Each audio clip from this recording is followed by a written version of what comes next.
So the story that you just saw was the story of a mathematician who lived in the 1800s, so that's about 200 years ago, and he was considered by many to be the most influential mathematician of the 19th century. This story was based on a true story, and if you go back and look for the story of Gauss, you will see, and Gauss is spelled G-A-U-S, right? S.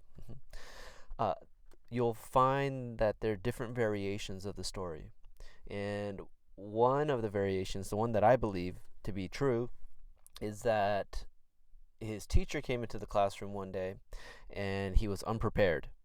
So, in order to buy some time and give himself a good 20 minutes so that he can get himself ready for the class, he introduced a problem to the students in the class. And what was the problem? It was, I want you all to find out the sum of all of the numbers from 1 to 100. So the teacher figured, well, the students are elementary school students. They just learned about addition and multiplication. So it will take them a long time in order to sum up 1 plus 2, then get 3, and take 3 and add that to 3 and get 6, and then take 6 and add that to 4 and get 10, and work their way up to 100. And he was right. Most of the students, I would say all of the students except for Gauss, were doing that very process. Gauss, however, being a mathematical genius, since the age of elementary, figured that what he could do instead is take the 1 and add it to the 100, and he would get 101. He could take the 2 and add it to the 99, and he would also get 101. Right? And as you work your way down, you would always have the sum of 101. And he thought about it and he said, well, how many times does that happen if I use this process? Well, it happens 50 times, right? Because every number from 1 to 50 pairs up with a number from 51 to 100. And that means there's 50 sums of 101. So if you multiply 101 by 50, you get the answer of 5,050, which is how he got his answer. And this process could be summed up in the equation. Oh, where is the equation? Okay, right over here, I guess. In the video, the equation n times n plus 1 divided by 2, where n is the number of numbers that you would want to sum up. And so what we're going to be doing in our program is doing this same problem, except we're going to do it in an even faster way than Gauss did it. Right? So let's go ahead and create a new file, and let's put in here sum to 100. And in our program, we're going to be using the power of computers so that we would have gotten our answer even faster than Gauss would have gotten his answer. Let's create a function definition for this. And let's say sum to 100. Let's maybe not do sum to 100. Let's do sum to. And let's take in a number to sum to. Okay. And so what are we going to do here in this function definition for sum to? Well, we're going to use a counter, right? So let's say count is equal to 0, and then we're going to have our for loop.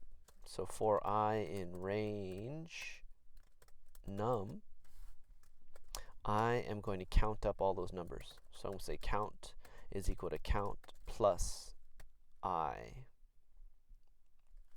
Yeah, plus 1.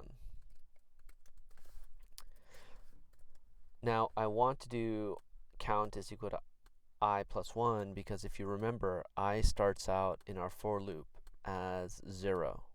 Right? So the first time this for loop iterates, I want it to add 1 to count. right? So the first time this iterates, it's going to be 0 plus 1. Count's going to be equal to 1. It's going to iterate, and then it's going to be 1 plus 2, and so on, right? So because I want 1 to be added the first iteration, I'm going to take I and I'm going to add 1 to it. Okay. And then finally, let's go ahead and return count. And that means down in our program, which should start with main, always start with main, right? And down here I can call main, blank line at the bottom.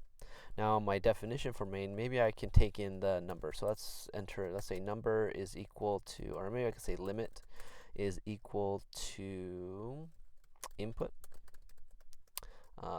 Please enter a number to sum 2. And then from there, what I want to do is run sum 2, right? So I'm going to say sum 2 limit.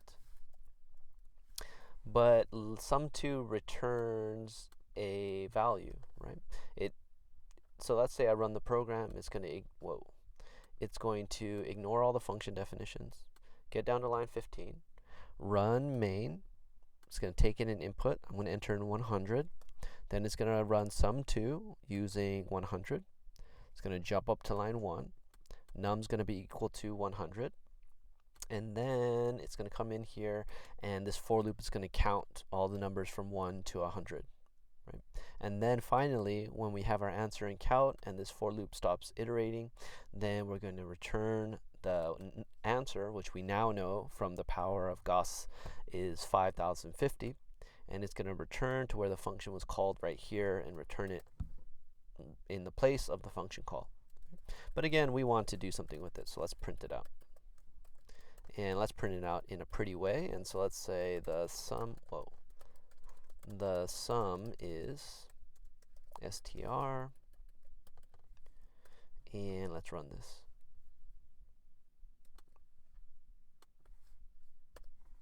Whoa. Okay, down here I'm going to put in 100 as my limit, and it prints out the sum is 5050. So we've solved the problem that was posed to Gauss as an elementary school student, and I think we've solved it a little faster than he did, right? Of course, he didn't have computers to help him out, but we do, so too bad for you, right?